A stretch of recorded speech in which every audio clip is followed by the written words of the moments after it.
It's the place to be. Nothing school and tasty. Where we learn and have fun every day. We are kind, respectful, and responsible, and always the best we can be. We are proud to say that we show the Foxhill way. I'm all of the family. We are the best, and don't forget, Foxhill is the school for you and me. Foxhill. We are Foxhill.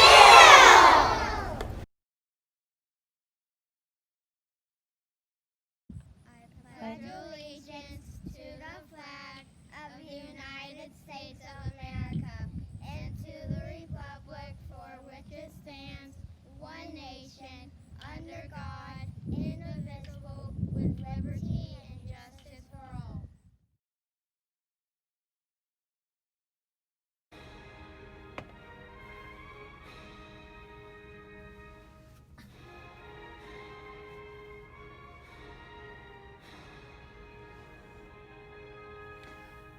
Oh, say, can you see by the dawn's early light what so proudly we hailed at the twilight's last gleaming, whose broad stripes and bright stars through the perilous fight o'er the ramparts we watched were so gallantly streaming, and the rocket's red glare, the bombs bursting in air, gave proof through the night that our flag was still there. Oh, say, does that star-spangled banner yet wave o'er the land of the free and the home of the brave?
If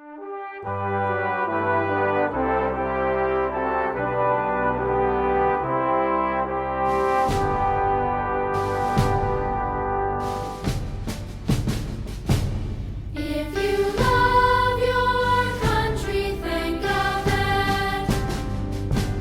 If you cherish freedom, think of it. For the price they paid, for the sacrifice they made. If you love your country, think of it.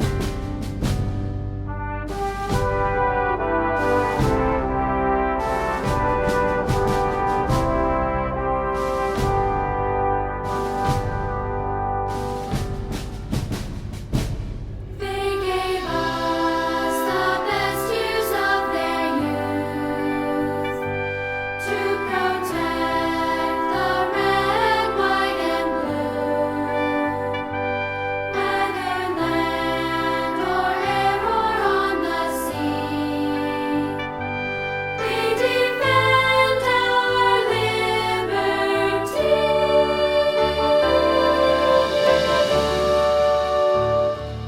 If you love your country, think of it. If you cherish freedom, think of it. For the price they paid, for the sacrifice they made. If you love your country, I love my country. if you cherish freedom, I cherish freedom. if you love America, think of it.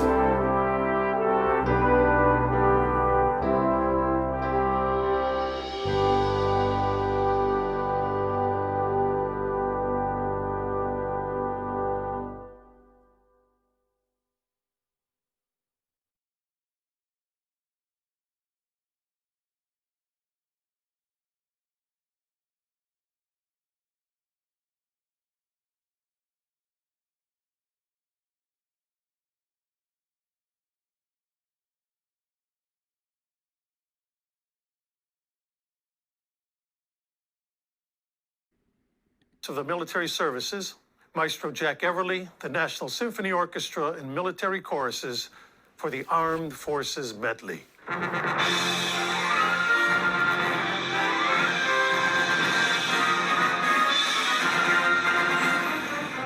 United States Coast Guard.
America's White Table by Margot Tace Raven, illustrated by Mike Benny.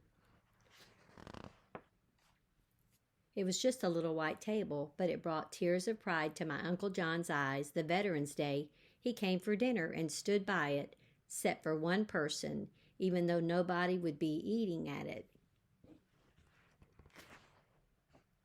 It was just a little white table, but earlier that day, Mama had told Gretchen, Samantha, and me the little table we were setting for Veterans Day was just like the ones that had stood across America in the dining halls of the Army, Navy, Marine Corps, and Air Force since the Vietnam War ended.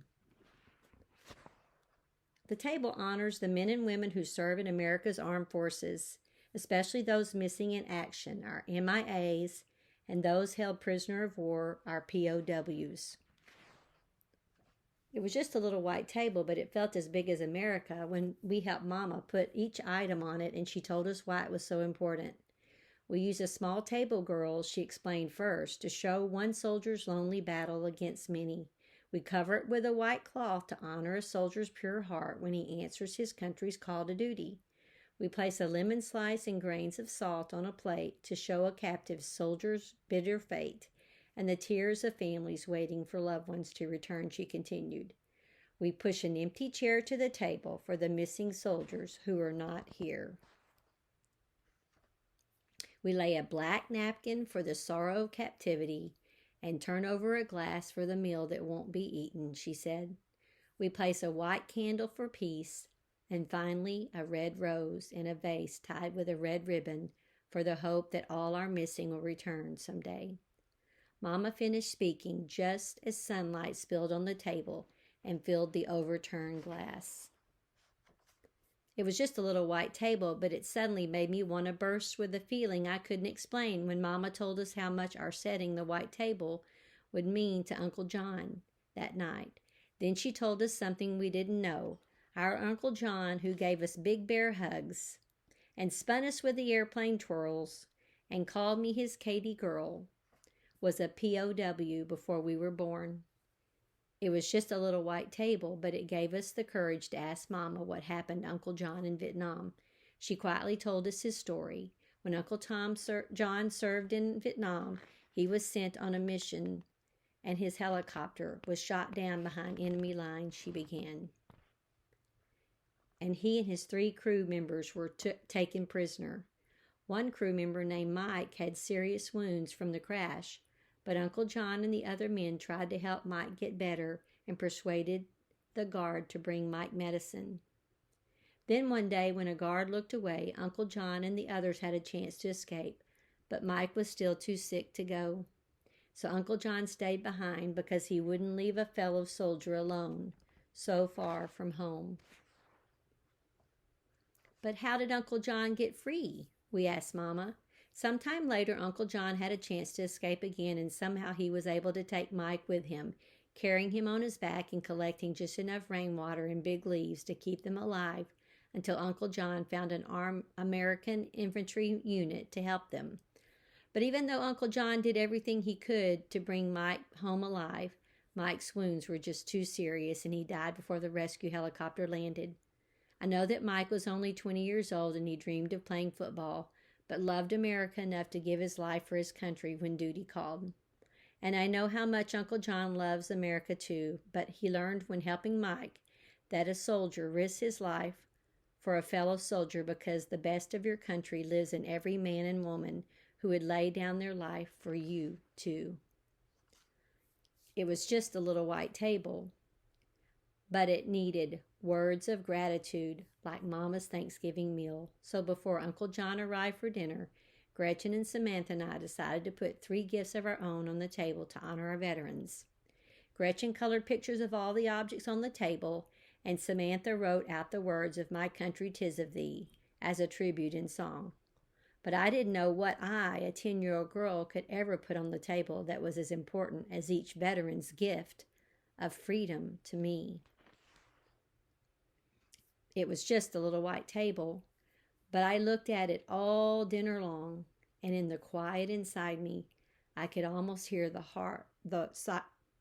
silent soldiers of the empty chair saying, Remember us, please. We are real people like your Uncle John and Mike, who left families and friends, homes and dreams of our own, to protect your birthright of liberty from disappearing as easily as sunlight from a glass. It was just a little white table, but it took my words away when I hugged Uncle John good night and wanted to thank him for serving our country so bravely. So I just hugged him even harder and told him I loved him. Uncle John hugged me back even harder than I had hugged him. And that's when I knew what I could put on the table, my promise to put the words from my heart into a little book about America's white table. And in the book, I'd use Gretchen's pictures and Samantha's song and Mama's story about Uncle John and his friend Mike, because I hoped that everyone who read it would set a white table on Veterans Day too. So the brave Americans the little table honors won't ever feel forgotten by the country they love so much. Then in the salt on the little white table, I traced in the grains of their families' tears what each man and woman who serves America is to me, a hero. And that's when I saw the tears of pride fill my Uncle John's eyes.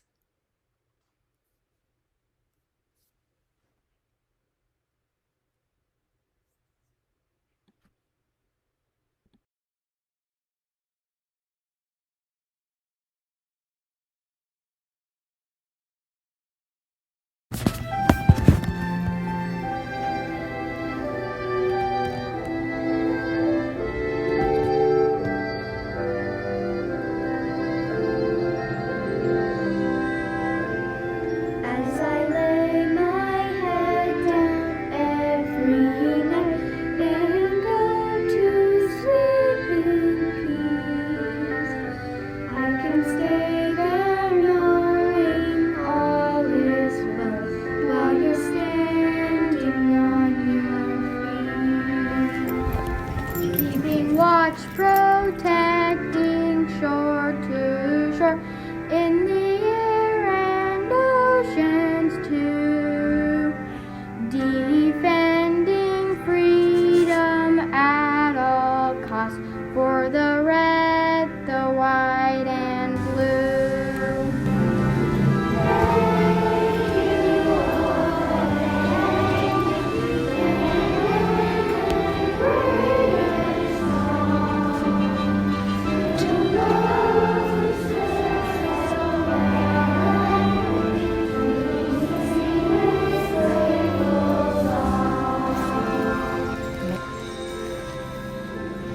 To the soldiers who have traveled